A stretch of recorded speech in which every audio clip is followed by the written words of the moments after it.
Hi guys, so I feel like I haven't done a sit down video in a little while, and I thought it was time I probably came to you with another uni update. So yeah, I just thought it was probably around the right time to do one, seeing as I'm going back into my third year. I think the last two times I did that, it was like the summer before the next year, but I don't know if you noticed, I was trying to get rid of a lot of my older videos during the summer so that I could have fresher content for when I look quite different when I cut my hair and that. So yeah, that was kind of my focus for this summer, but now I'm here to chat to you about uni. So for the majority of year two, I was feeling pretty pessimistic.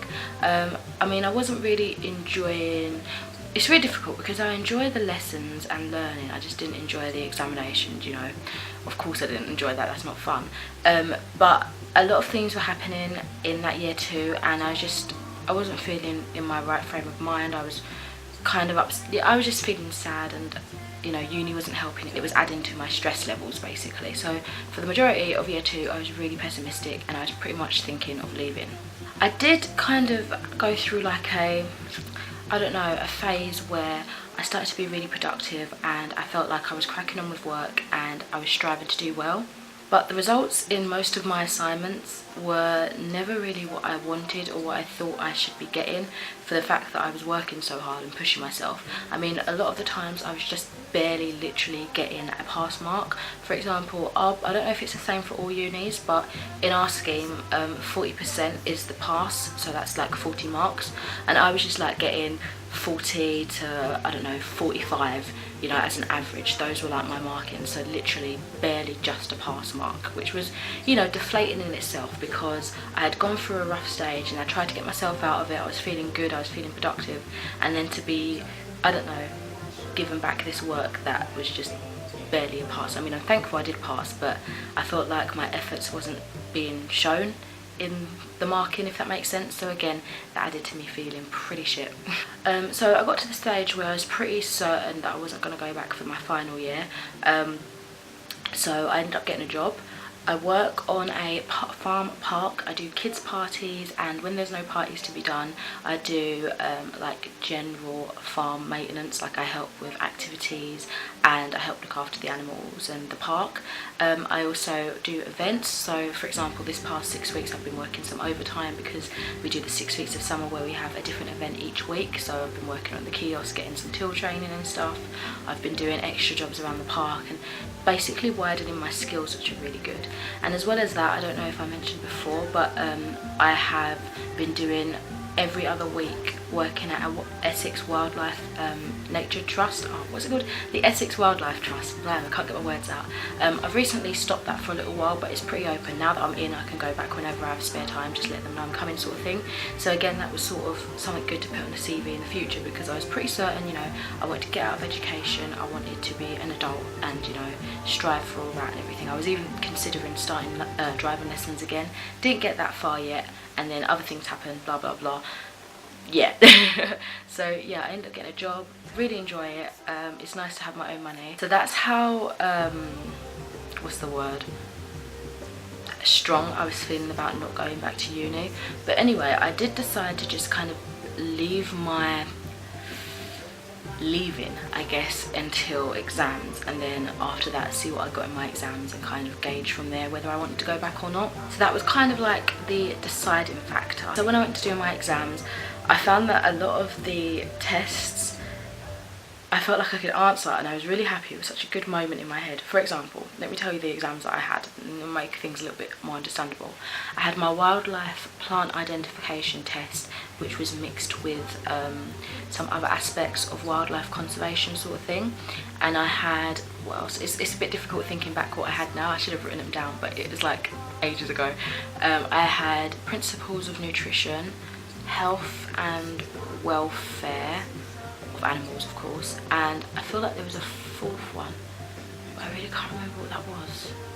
Oh damn it, if I remember it I'll let you know. So the wildlife one went crap. I didn't know anything, I barely passed. Well, I didn't pass actually. The work of my assignment kind of balanced it out, and that made me pass that module overall, thankfully.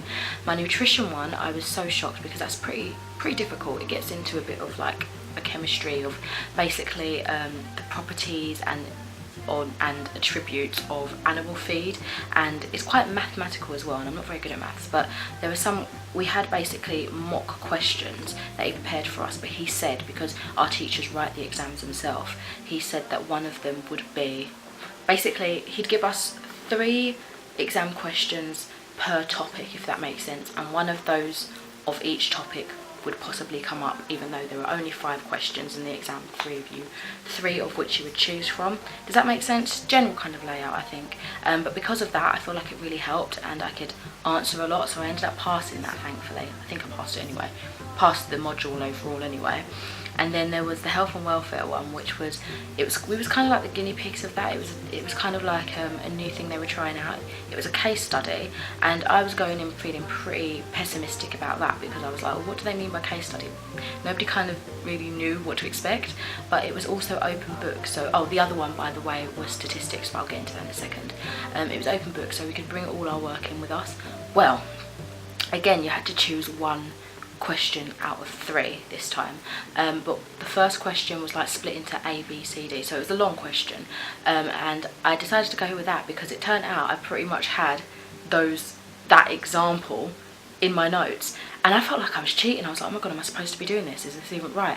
But it turns out everyone had that idea. Everyone that thought to bring all those notes, we all did it, so you know, it was just fate really, and it worked out in our favour, and I passed that one. And the other one was statistics. Now this is the one, I can't believe I forgot it, because this is the one that was the big change, because statistics is very math based as well, and it's a lot of research studies and stuff like that. It's very nitty gritty and very boring as well, especially if you can't grasp it. It can be really frustrating, which it was for me for the most part.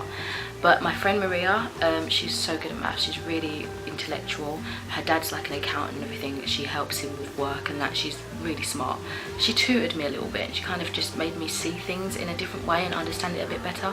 I ended up passing that, like, I can't remember what the score was, but it was a really good score for me, and I was so thankful for her, because if she didn't like step in and try to help me and even, you know, just care really, I would have failed that. And so anyway, it turned out that I didn't have to do any resits again, so that gave me a positive kind of appreciation of the whole thing, and I was like, okay, well, maybe I will go back, you know, I've got the grades, I might as well just see what happens for year 3, and that's kind of what helped me decide that yes, I will go back and do my final year. But yeah, because my exams were a good feeling, I was like, let's do this. So the fact that I didn't have to do any resits was a big kind of difference from the first year, which I basically had to resit a lot of things. So now here I am getting ready to start my final year, and I have to do everything all over again.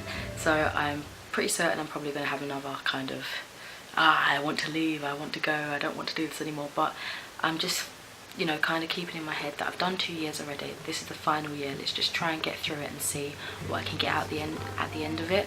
I think I will carry on with work because it's just part-time, so I think I can balance it all right. And I guess let's see how the future goes. But that is it for my uni update. I thought I might as well have a little sit down chat with you and tell you kind of what's going on a little bit more in my personal life, seeing as I've done uni updates for the past 2 years of my uni education. So this is kind of just rounding it off a little bit. I'll probably get back to you maybe midway through 3rd year. I probably won't actually. Probably say after I graduate, if I graduate, you know. But yeah, that's it for this video, and I'll speak to you in another one soon. Bye.